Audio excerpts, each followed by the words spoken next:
पानी कैसे छानकर पीना चाहिए ये हमारा परम कर्तव्य है। हम आलू नहीं खाते पर अनछना पानी पी लेते हैं। मैं पूछूं, आलू को खाने वाला और अनछना पानी पीने वाला सबसे ज्यादा पाप का आश्रय करने वाला कौन होगा? पानी अनछना पीने वाला पापी है कि आलू खाने वाला ज्यादा पापी है? आलू खाने वाला पापी है, मैं मानता हूं। एक इंद्री जीव है मात्र उसमें, लेकिन पानी में तो एक इंद्री से लेकर संगी पंचेंद्री तक जीव है। समझ रहे नहीं समझ रहे? त्रस है, एक इंद्री का घात करना और त्रस जीवों का घात करना। एक इंद्री में जितने पाप का आश्रय नहीं होता जितना पाप का आश्रय त्रस जीवों के घात करने में होता है। एक बूंद आपने पानी पी लिया, हमारे यहाँ दो इंद्री से मांस का दोष लगता है, ध्यान रखना। क्या लगता है? अनछना पानी पीने वाला मांस के दोष से बच नहीं सकता। तुम उसको पाप समझते हो। अनछना पानी पीना बहुत बड़ा पाप है।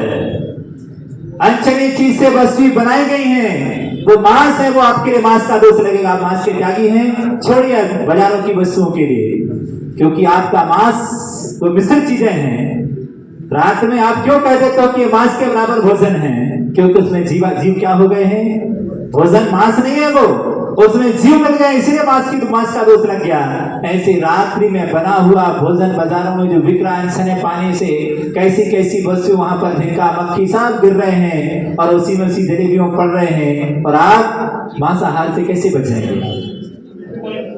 तो यहाँ पर इन चीजों से बचने के लिए कि आचार्य भगवत ने उस श्रावक की उस प्रक्रिया को देखा, पानी छनते हुए देखा, और देख करके कि एक परात में ऊपर एक परात है, परात के ऊपर एक हंडी है और उसमें छन्ना है, और छन्ने में पानी क्या कर रहा है? वो छान रहा, धीरे धीरे डाल रहा है। देखो, धीरे से लेके ऐसा नहीं पटक रहा है 10 बार पानी में, नहीं, धीरे से ले गया और धीरे से लाया और उसने पानी को छानना प्रारंभ किया।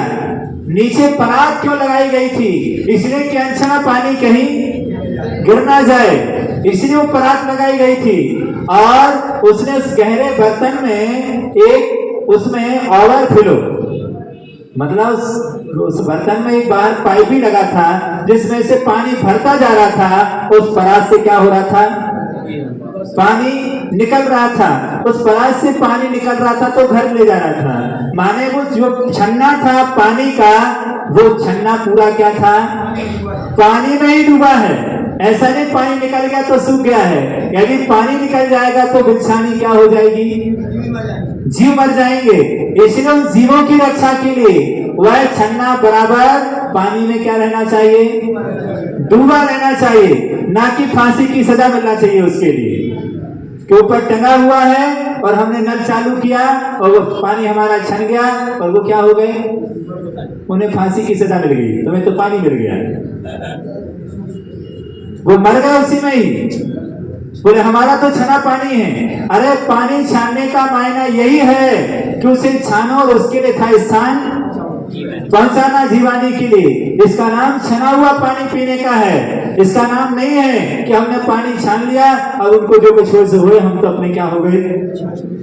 हमने छान कर पानी पी लिया। नहीं, ये उसने उस श्रावक को जब आचार्य भगवत ने देखा, उसकी सारी प्रक्रिया को बहुत अच्छी तरह से देखते रहे और उन्होंने निर्णय कर लिया कि बुंदेलखंड में इस प्रकार के संस्कार हैं। यदि जहाँ के संस्कार इतने अच्छे हैं, वहां पर यदि हम अपनी दुकान चलाएंगे, अपना संयम का पालन करेंगे, तो दिन दूनी रात होती है। क्योंकि का धर्म श्रावकों पर टिका हुआ है। तुम्हें पानी छना पिलाएगा, श्रावक ही पिलाएगा ना, क्या? लेकिन पीता पिलाएगा कौन? पिलाएगा जो पीता होगा पिलाएगा, और नहीं पीता होगा तो हमें पानी नहीं पिला सकता। जो खुद पर दया करता होगा कि मुझे अनछना पानी नहीं पीना, मुझे छना पानी पीना है, जो बावड़ी से कुएं से ला करके उस कपड़े से उस परात से जो छानता होगा, वही हमें पिलाएगा। क्योंकि उसे डर लगता है पाप ना हो जाए भगवान मेरे द्वारा, मैं कहीं अनछना पानी पी लूं। जो खुद नहीं पीता होगा, खुद नहीं कभी छानता होगा, और जब महाराज का चौका लगा होगा होली दिवाली में कभी, तो क्या कह रहा होगा कि हम महाराज को क्या पिलाएंगे, अब छना हुआ पानी पिलाएंगे, छान कर पिलाएंगे। वो कभी छान कर पानी नहीं पिला सकता है। जो पानी छानना नहीं जिसको आ रहा हो, वो कैसे पानी पिलाएगा। कभी सीखा पानी कैसा छानना चाहिए, ये प्रक्रिया ही खत्म हो गई। मंदिर के पुजारियों से पूछो कौन से पानी से आप अभिषेक करते हो, छने पानी से, अनछने पानी से। व्याख्या कर दो तो सब नीचे से ऊपर तक गिर जाएंगे कि अनछने पानी से करके आ रहे हो। पानी छानने वाला अविवेकी होना चाहिए कि विवेकी होना चाहिए, कि मूर्ख होना चाहिए। क्या सोचेगा होना चाहिए पानी छानने वाला, इतनी समझ रखता हो पानी कैसे छानना है। और मंदिरों में जितने लोग मिलेंगे तुम्हें, सब जगह जाओ तो दिमाग से समझ जाइए क्या कैसे वो पानी मिलेगा। यहां तक कि उन्हीं पुजारियों से छनवा कर पानी चौका में भिजवा दिया जाता है कि जाओ वो तो छन गया पानी, पुजारी से बोल देना एक गुंडी पानी भेज दें। यहां क्यों बता रहा हूं क्या ऐसी स्थिति के मुनियों के चौका में भिजवा दिया पुजारी से। पुजारी इतना बड़ा गुटका भरे मुंह में पानी छान रहा है, पी करता जा रहा है पानी, खुद को मालूम नहीं है कैसा पानी। छन्ना देख लो तो भोजन करने का मन ना हो, इतना गंदा छन्ना है। और उस छन्ने से पानी छन गया, हजारों छेद है उसके अंदर, वो तो पानी जल्दी निकल गया, एक सेकंड नहीं डाला कि फट से नीचे हो गया। देखिएगा पानी वहां जाकर के गर्म हो गया, चौका में चल गया, वो तो ठीक है। सोचिएगा यदि ऐसी स्थिति श्रावक रहता है, ऐसा पानी देता है, तो कौन से नरक जाएगा वो, तो उसने भ्रष्ट किया।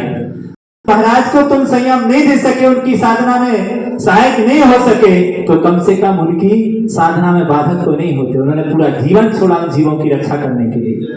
हमें कहा गया है आपको अवधि ज्ञान नहीं लगाना है, किस विषय पर कि श्रावक ने क्या किया, चौका में नहीं किया। ये तुम लगाओगे, तुम्हें उसके विषय में कुछ नहीं रहना है, मौन रहना है। उसने तुम्हारे ऊपर श्रद्धा की कि नहीं की, बोले हाँ की। उसने माना तुम्हें मैं मुनि हूं, मैं साधु हूं, कहा श्रावक मैं मानता हूं, तो उसने तुम्हें जब गुरु रूप में स्वीकार कर लिया, तो तुम भी उसे क्या कर लो, शिष्य के रूप में स्वीकार कर लो। तुम भी श्रद्धा करो कि मैं जिसके घर जा रहा हूं, मुझे अवक्ष नहीं खिलाएगा, वो मुझे अशुद्ध नहीं खिलाएगा, वो मुझे खून का गिलास खिलाएगा, वो पिलाएगा। इस श्रद्धा से उसके घर क्या जाना तुम, क्योंकि खून का तुम्हारा त्याग है पीने का, और तुम्हारा मांस का त्याग है तुम्हारे लिए। इसलिए तुम जिसके घर जा रहे हो इस भाव से जाना, ये मुझे मांस नहीं खिलाएगा, ये मुझे खून नहीं पिलाएगा, ये मुझे दूध पिलाएगा, छना हुआ पानी पिलाएगा। इसलिए उसके घर चले जाना। इसके बाद खैर हमारे ऊपर रही क्या, इसके बाद अभी श्रावक गड़बड़ कर दे तो उसकी बोटी बोटी नरकों में भी उसे जगह नहीं मिलेगी, क्योंकि तुमने कर दिया।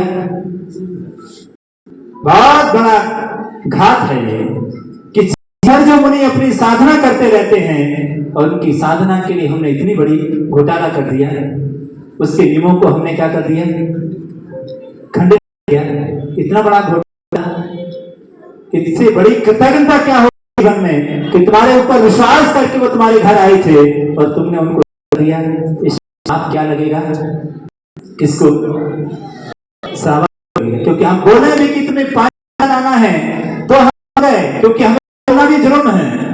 आप यदि ऐसा लाए हो तो इसका पनिशमेंट, इसका दुख, इसका पाप का आश्रम नरकों में भी जगह नहीं मिलेगी, क्योंकि तुमने बहुत बड़ा कार्य मुनि हत्या की है। तुमने मुनि के हत्यारे हो, मुनि धर्म की तुमने हत्या की है।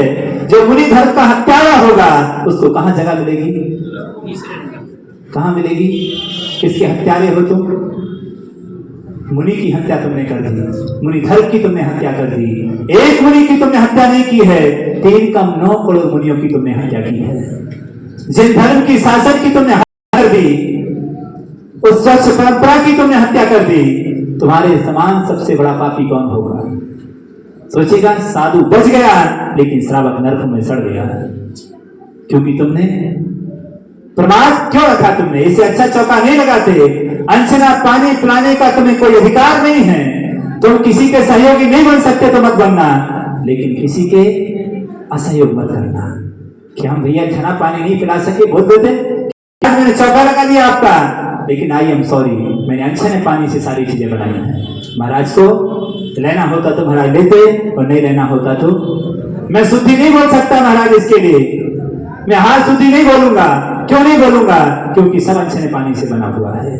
क्योंकि हमें तो कहा गया जब तक वो आहार शुद्धि ना बोले, मन शुद्धि, वचन शुद्धि, काय शुद्धि, आहार जल शुद्ध है, तब तक बूंद भी वहां पर अंजलि नहीं छोड़ना। जब वो बोल रहे आपको हरी झंडी दे गए कि हरी झंडी है मेरी तरफ से, मैंने जो मेहनत कराया ईमानदारी के साथ में, आप साक्षी पूर्वक मैं कहता हूं, जो मैंने बनाया है वो सब मैंने क्या बनाया है, सब शुद्ध बनाया है। भगवान आप इसके लिए ले सकते हैं, आपके लेने के योग्य है। यदि ऐसा निवेदन करता है तो आप क्या करें, घर जाकर उसके चौका में अंजलि छोड़ सकते हैं और ले सकते हैं। यदि वो कंजूसी करता है, बोलने में ना बोले, तो आपके उपवास कर लेना, पर आहार नहीं ग्रहण करना, अपना हो। यदि आपने गड़बड़ कर दिया, उसने कह दिया कि महाराज हमें कुछ पता ही नहीं है कैसा बना है, और तुमने ले लिया, तो नरकों में भी तुम्हें जगह नहीं मिलेगी, क्योंकि तुमने मुनि हत्या की, तुमने मुनि के हत्यारे हो, तुम्हें रक्षा करना चाहिए थी अपने हो तुम। इसलिए हमें पूर्ण श्रद्धा के साथ आश्वासन दिया गया है कि तुम्हें श्रावक के घर जाना है। उसने तुम पर श्रद्धा की और हमने तुम पर श्रद्धा कर ली, तो अब घोटाला किस बात का? जब दोनों ही क्या हो गए, धर्मात्मा हो गए, हम भी धर्मात्मा हो गए, तुम भी धर्मात्मा हो गए, इसमें कोई अधर्मात्मा नहीं रहा। इसलिए उन भूतों की रक्षा करने के लिए हम सबको आगे आना चाहिए, और किसी भी तरह से कोई दोष ना लगे। ऐसे मुनि चर्या का पालन करने के लिए छना हुआ पानी प्रत्येक घर में होना चाहिए, और प्रत्येक सदस्य को चाहिए, मंदिरों में बोली ले लेते हैं, सब कुछ करते हैं, हफ्ते में महीना में एक दिन घर घर छन्ना बंटवाना चाहिए। सबसे बड़ा पुण्य का कार्य है। क्या करना, कम से कम लोग हुए जल का क्या करेंगे, पिएंगे तो सही। ये बहुत बड़ा पुण्य का कार्य है, साथ विराजमान कर देते हो। क्या छन्ना भी तो ले आओ मंदिर में ला करके, मंदिर में रखते हो तो देखो तो, जिससे तुम रोज अभिषेक कर रहे हो, वो पानी छना है कि अनछना है, पुजारी कैसा छान रहा है, उसके लिए छान रहा है कि नहीं छान रहा है, क्या आ रहा है उससे छानना कि नहीं आ रहा है, और नहीं है तो खुद अपना पानी छान लो ना 2 मिनट में। 2 लोटा छानने में कितना सा समय लगेगा तुम्हारे लिए, वो भी तो पुण्य है पानी छानना, मात्र भगवान के ऊपर ढोलना ही पुण्य नहीं है। तुम्हारे निमित्त से इतने सारे लोगों को छने हुए पानी का अभिषेक मिलेगा, सबसे ज्यादा पुण्य का संचय तो किसे होगा, तुम्हारे लिए होगा। इतने सारे पुजारियों को एक पुजारी यदि करेगा, और आप उसका भी शोषण कर रहे हैं, 2-2 हजार में रगड़ रहे हैं, इतनी सारी द्रव्य धरवा रहे हैं उससे बेचारे से, क्या होगा? होटल नहीं बनेगी तो क्या होगा उसके लिए? एक व्यक्ति का भोजन बनाएगा व्यक्ति तो सो देगा, और 50 लोगों का बनाएगा तो क्या होगा? क्या सो देगा? त्रुल आए कि नहीं आए कि क्या हुआ, क्या नहीं, उसके लिए समय पर देना है, वरना बाजी बजा देंगे लोग उसके उत्तर पर। समय पर उसे देना है खड़ा होकर के, तो उसे कोई मतलब नहीं है कि छुरी आए कि जीव पड़ गए कि क्या पड़ गए, इसमें उसे कुछ दिखता नहीं है, क्योंकि सब 6 बजे से 5 बजे से लोग उसके ऊपर छाती पर खड़े हुए। क्या करना है? क्या सो देगा वो? क्या आप द्रव्य चढ़ा रहे हैं, कई करोड़ आपके चावलों में आ गए हैं, ये कहां से आ गए हैं? पुजारी को डंडा लगाओ। पुजारी ऐसा क्यों करता है? तुम रोज पूजा करते हो, तुम्हारा कर्तव्य नहीं है कि तुम घंटे में 1 घंटा का समय निकालो, सारे लोग पुजारी हैं, 1 घंटा पहले आए, और पहले जिस बोरी को में से चावल निकलना है, चनानियों का स्वाध्याय करें, बैठकर 1 घंटा के बाद 2 बजे से 3 बजे तक की हम शोधन करेंगे, शोध करके ही इन द्रव्यों से पूजा होगी। जब हम पूजा करते हैं, यदि हम रोज शोधेंगे 10 पुजारी आकर, कितने सारे पुण्य का संचय होगा। लौंग, बादाम, जो भी चीज है, चावल है, जो भी है, वो क्या नहीं होना चाहिए, उनमें जीव नहीं पड़ना चाहिए। इसकी हमें व्यवस्था करनी चाहिए। जैसे आपके घरों में सामान रखा है, महिलाएं शोधती हैं, ऐसे मंदिर का सामान भी क्या करना चाहिए, शोधना चाहिए। ऐसे लोगों को रखना चाहिए, उस विधि को बता सके, बना सके। और यदि ऐसा नहीं हुआ, अनछना पानी से अभिषेक कर गए, और हम भगवान से कह रहे कि भगवान हमारा मन नहीं लग रहा आपकी पूजन में, क्या अनछने पानी से अभिषेक करोगे तो क्या होगा?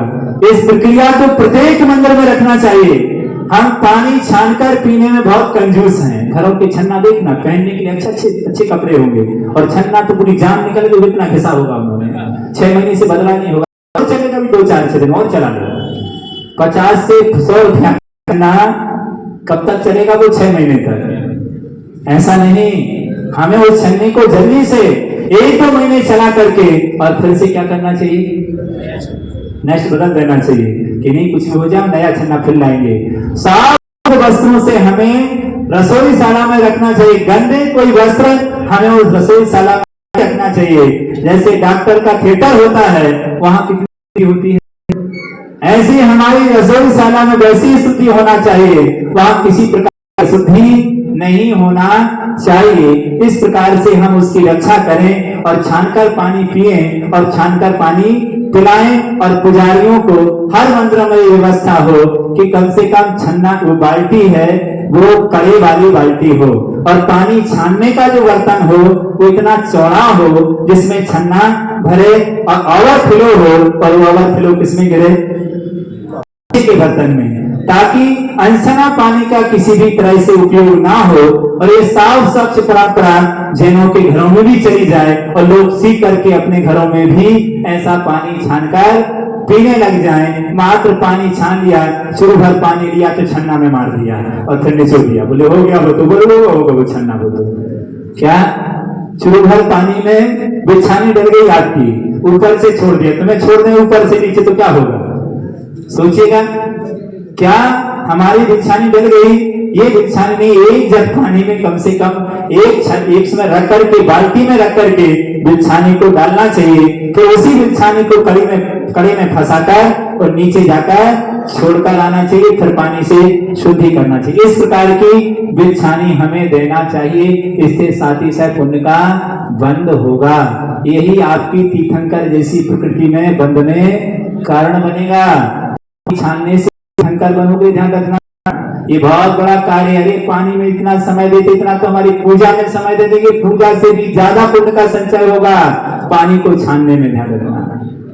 आपकी स्वाध्याय में समय दे देंगे, स्वाध्याय से भी 4 गुना बंद होगा पुण्य का आपके जीवों की रक्षा करने में। स्वाध्याय तो थ्योरी है, और ये क्या है? प्रैक्टिकल है। ये भी स्वाध्याय है आपका। आप जो है जो चावल है नुकाओगे, देखोगे, ये भी स्वाध्याय है चनान योग का। हम लोग जब आश्रम में रहते थे उस दिन एक दिन बंधा रहता था चनान योग के स्वाध्याय होगा। हम समझते थे, पहली बार गए तो हम समझे कि कोई स्वाध्याय ग्रंथ रखा जाएगा, लेकिन उन्हें चावल रख दिए सामने, गेहूं रख दिए। गेहूं चावल क्या करना है? सारे ब्रह्मचारियों का काम है ये सब करना, कि आज शोधना है सबके लिए। तो इस तरह इससे हमें बहुत बड़े पुण्य का संचय होता है, और अहिंसा की रक्षा करेंगे तो हमारा भला होगा। अहिंसा परमो धर्म की।